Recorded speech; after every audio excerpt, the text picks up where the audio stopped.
Genre ce sac-là, il peut rentrer dans sa poche.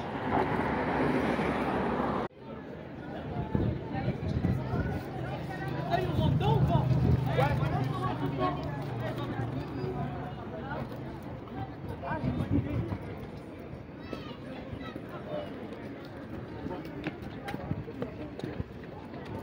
Alors, ouais.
Non, je te demandais s'il m'avait pas proposé parce que je voyais que c'était comme ça, mais quand en fait il a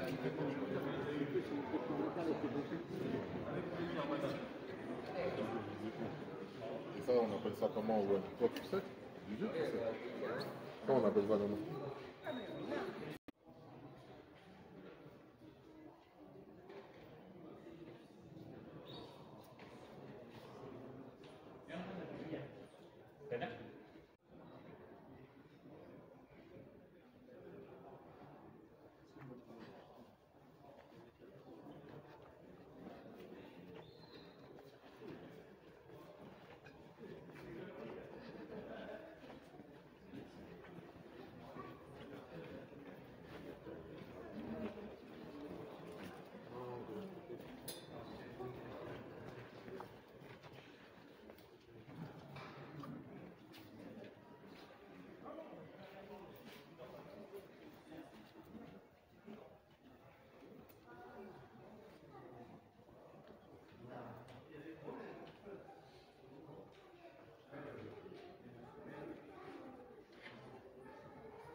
Avec les caméras là, je vois tout.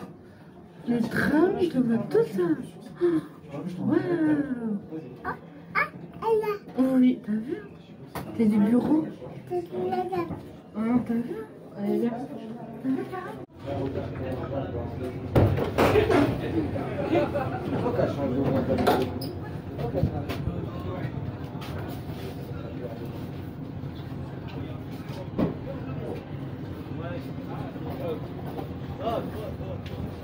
Elle a raté mon super. ouais, pour les nouvelles lignes. Tu montes sur la 404.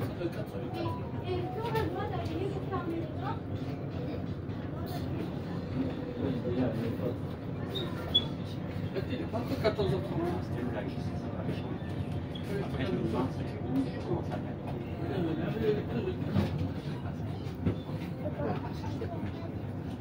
Et on va se J'ai un vélo, je porte le jardin à l'aide.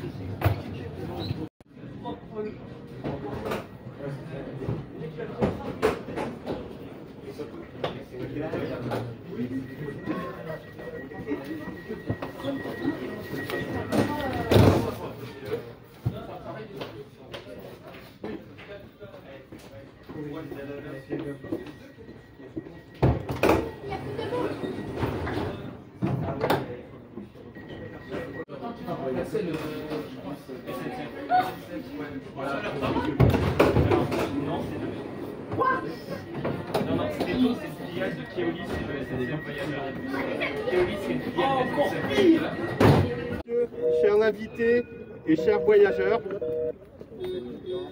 aujourd'hui nous célébrons un événement exceptionnel, le 10 millionième voyageur transporté par le tramway T10.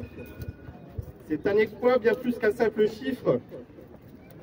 Il est le symbole d'une évolution durable, de progrès et de connectivité pour notre région. Depuis son lancement le 24 juin 2023, T10 a parcouru plus de 1 100 000 km, offrant à chacun d'entre vous une alternative au trajet en voiture, fiable, rapide et écologique, tout en participant activement à la réduction de notre empreinte carbone. Le tramway T10 fonctionne tous les jours, de 5h30 du matin à 1h30 du matin, permettant de voyager en toute sérénité, que ce soit pour vos trajets quotidiens ou vos sorties en soirée entre Clamart, le Plessis-Robinson, Châtenay-Malabry et Antony. Le succès de cette ligne, c'est un témoignage de l'immense travail et de l'engagement des équipes qui ont conçu et réalisé ce projet. C'est aussi la volonté commune de rendre les transports publics plus accessibles, plus confortables et plus performants. T10 n'est pas seulement un moyen de transport, c'est un véritable vecteur de changement pour notre société. Avant de passer la parole à Karl Segaud et à Jean Castex, je voulais quand même remercier l'équipe de RATP Cap Pièvre, particulièrement Sarah Clivio, Annelise Ritou et Marilène Gamès qui ont organisé cette très belle journée. Tous les collaborateurs de RATP Cap Île-de-France, certains sont là aujourd'hui, je leur remercie pour leur présence. Et évidemment, l'ensemble des autorités régionales. Nous ne devons pas nous arrêter là, et ce chiffre de 10 millions doit être vu comme un tremplin pour continuer à développer et améliorer notre réseau de transport en commun, et qui sait, peut-être fêter le 100 millionième voyageur dans 5 ans. Merci à tous pour votre présence au quotidien sur la ligne T10 et bonne route sur T10. Bravo.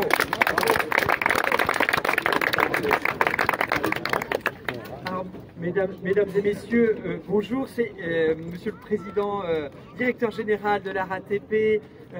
C'est évidemment un grand plaisir, un grand honneur de partager ce moment tous ensemble. Ça permet aussi de voir une autre facette du travail qui est réalisé et qui permet à des dizaines de milliers de voyageurs par jour d'emprunter cette ligne. Voilà, sans ce site de maintenance et de remisage, rien ne serait possible, et sans toutes les équipes qui travaillent au quotidien pour entretenir, nettoyer, entreposer et puis piloter tout ce tramway. Alors, en tant que maire de Châtenay-Malabry, c'est une grande joie. On a eu cette grande joie il y a 2 ans d'inaugurer tous ensemble ce tramway. Il faut bien avoir à l'esprit que avant cette date, Châtenay-Malabry était très mal desservi, uniquement par un maillage de bus. Et avec l'arrivée de ce mode de transport, c'est une révolution, parce que évidemment ça offre des conditions qui n'ont rien à voir avec celles d'un réseau de bus. C'est plusieurs dizaines de milliers de voyageurs par jour qui peuvent être transportés en toute sécurité sur un site, sur un espace dédié. C'est évidemment une amplitude horaire qui est beaucoup plus importante que celle des bus. Ça commence à 5h30, ça se termine à minuit et demi. Il y a plein de petits détails, on va dire des petits détails mais modernes, mais qui permettent de charger son portable en cours de route. C'est totalement accessible. Tout ça, c'est évidemment digne du 21e siècle, digne aussi de ce qu'on souhaitait pour Châtenay-Malabry. Il faut mettre ça en perspective, parce que c'est finalement un retour en arrière. À la fin du 19e siècle, il y avait déjà un tramway qui desservait Châtenay-Malabry. Et celui-ci a été abandonné au début du 20e siècle, tristement abandonné au début du 20e siècle, mais ce tramway existait. Et avec l'arrivée de ce T10, eh bien, s'il est correctement entretenu, et ce qui est le cas par les équipes en place, on peut le constater aujourd'hui, mais s'il est correctement entretenu, c'est non seulement plusieurs générations qui vont en bénéficier, générations de Châtenaisiens et de Franciliens qui vont pouvoir en bénéficier, mais normalement, s'il est correctement entretenu, dans un siècle ou deux, il continuera de fonctionner. Peut-être pas avec les mêmes rames qu'on voit aujourd'hui, mais c'est un mode de transport qui est susceptible de traverser les siècles.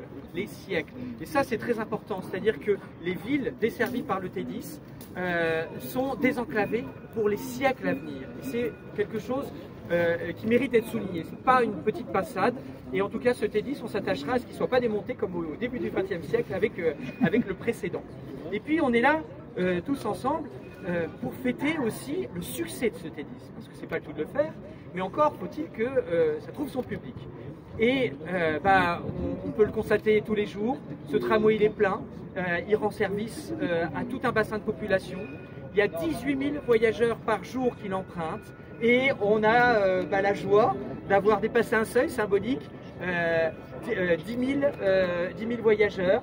C'est quelque chose de colossal. 10 millionième voyageurs, et c'est évidemment un seuil évidemment important, mais ça ne va ne faire que croître pour plusieurs raisons. La première, c'est que ce T10, il est amené à se poursuivre. C'est-à-dire que les études sont en cours, et d'ailleurs si cet endroit-là a été choisi, c'est pour justement permettre son évolution. Tous les maires concernés étaient très volontaires pour ce tramway T10. Mais l'objectif, c'est qu'il ne se termine pas en cul-de-sac, au milieu d'un petit peu nulle part, et qu'il soit raccordé à chaque extrémité à des modes de transport importants, et qui permettraient d'avoir des vrais pôles d'intermodalité et d'avoir accès à l'ensemble du réseau francilien. Eh bien, des études sont en cours. Et ce prolongement est inscrit aussi sur un document qui fait référence, qui est le contrat de plan État-région, et qui finance toutes les nouvelles lignes, ou toutes les extensions, ou toutes les études. Et le prolongement de ce T10 jusqu'à la ligne 15 du Grand Paris Express en tunnelier est bien engagé et figure sur ce document de référence, ce CPER, ce contrat de plan État-région, avec un calendrier qui peut paraître un petit peu lointain, et pourtant il est très court au regard des travaux que ça implique ou des financements que ça nécessite. C'est à horizon 2032. À horizon 2032, on peut espérer que ce tramway sera raccordé à la ligne 15 du Grand Paris Express à Clamart. Et actuellement, il y a 18 000 voyageurs jour. On a une estimation de la part des spécialistes pour une montée en puissance jusqu'à 25 000 voyageurs jour. Le jour où la connexion à la ligne 15 du Grand Paris Express sera assurée, il faudra ajouter à ces 25 000 voyageurs jour 53 000 voyageurs jour. C'est pour vous dire l'attractivité de ce mode de transport à l'avenir. Et évidemment, ça va permettre à des millions de franciliens de mieux vivre. En plus, ce mode de transport, tout particulièrement le tramway, ça a du charme. Voilà, c'est sur un ruban gazonné qui circule. Et il y a un petit côté nostalgique aussi, parce que les tramways, ça existe depuis la nuit des temps. Il y a d'ailleurs eu une évolution historique à ça assez intéressante. C'est-à-dire qu'il y a des pays européens qui n'ont jamais abandonné le tramway. Nous, on a abandonné le tramway en cours de route.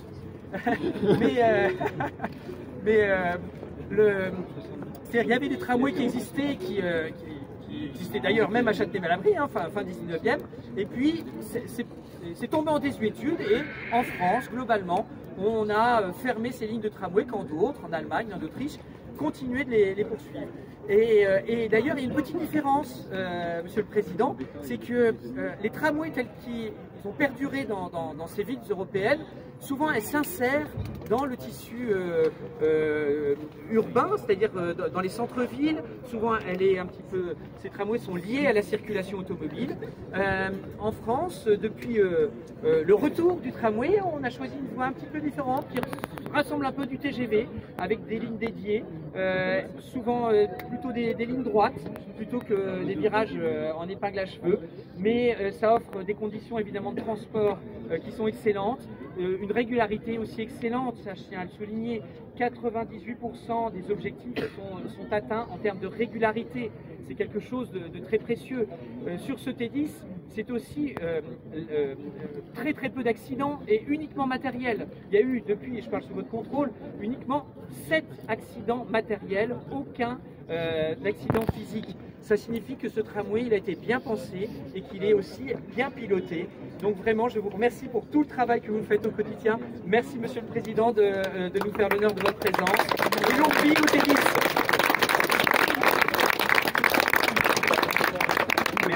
Merci beaucoup, Monsieur le maire. Mesdames et messieurs, merci pour votre présence.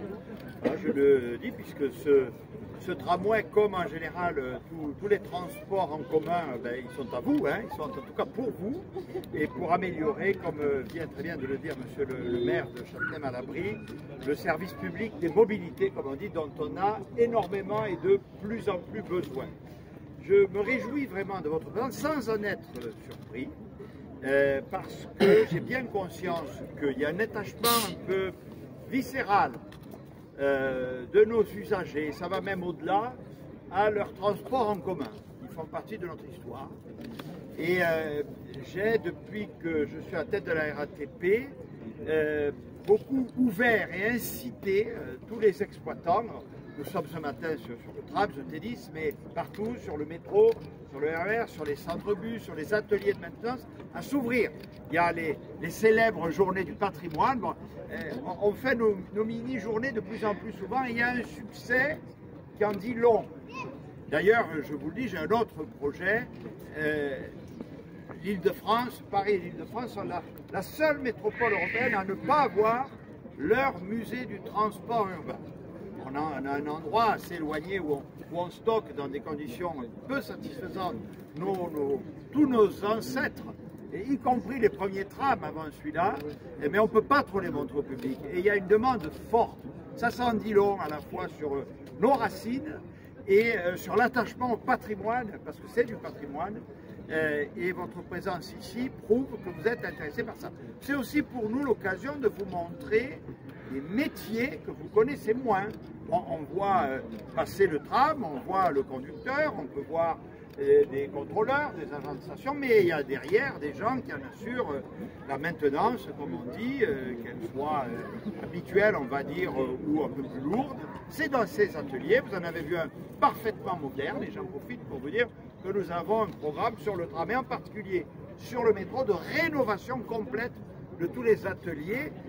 Vous l'avez observé en visitant ici, l'ergonomie, parce qu'il est moderne et tout neuf, est excellente, c'est-à-dire les conditions de travail des agents, mais dans des ateliers qui ont 30, 40, 50 ans d'âge, il n'en va pas toujours ainsi, et donc on a l'objectif de moderniser tout cela pour assurer le bien-être au travail, notion aussi tout à fait importante. Le tramway, le maire l'a très bien dit, ça marche du feu de Dieu. On comprend, on connaît les raisons pour lesquelles l'erreur historique de nos prédécesseurs dans les années 1920-1930, il y avait des tramways partout, pas qu'ici, on a tout supprimé, tout arraché, partout. Et donc, il a fallu attendre la fin des années 1990, et donc l'arrivée du 21e siècle pour voir la renaissance du tramway, en tout cas, en Île-de-France. Et c'est heureux. Et alors, la meilleure preuve, c'est que, ça marche très bien. Ça marche très bien. Je vous le dis, on en exploite beaucoup de lignes, pas qu'ici, pas que le T10. C'est en progrès constant. Et d'ailleurs, on en est déjà à moderniser la première ligne qui avait été inaugurée en Seine-Saint-Denis à la fin des années 1990 et qui est victime de son succès, déjà. Bon. Donc, le tramway, ça marche très bien. Deuxièmement, sachez-le, vous, usagers, en termes de régularité, de ponctualité, d'efficacité du service rendu, c'est le meilleur. C'est encore mieux que le métro, c'est encore mieux que le RER, c'est beaucoup mieux que le bus, qui est dire le pauvre est confronté aux travaux, aux conditions de circulation, la cohabitation avec les trottinettes, les vélos, etc., etc. Le tram passe.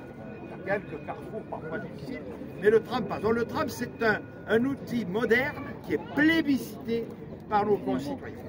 Et enfin, effectivement, pour venir ici au T10, d'abord je voudrais remercier M. le maire parce que on fait cette petite manifestation aujourd'hui pour le 10 millionième passage passager.